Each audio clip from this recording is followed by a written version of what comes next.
Hello and welcome back to my channel. Um, I am teaching Spanish with the use of mnemonics, which is images and or storytelling to make Spanish vocabulary easy to remember.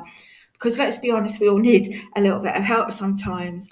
I'm still learning myself, so feel free to join me as I figure it out, and I'll show you how simple stories and imagery can be educational and fun, and how your brain can naturally absorb new knowledge with ease. Now, I started with a few videos using the New Testament, which was the Gospel according to St. Matthew, chapter 1.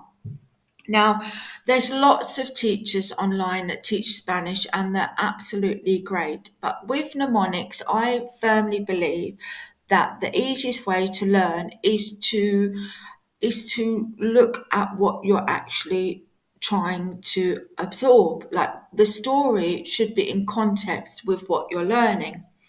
So for today, we are looking at the English 14 generations, which is in Spanish, 14 generaciones.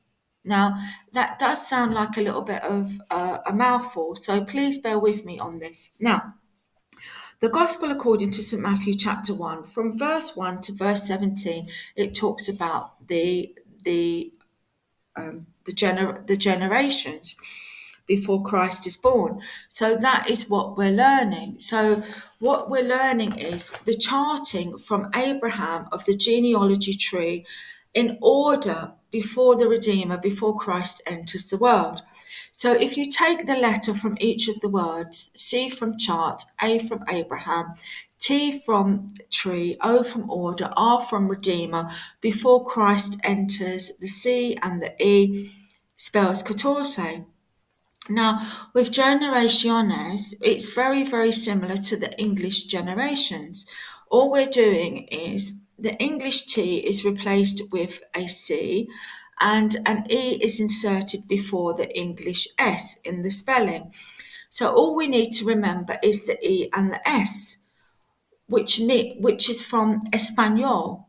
Now, the accent in Spanish above the N is the same sound as the English NY, as we would say canyon.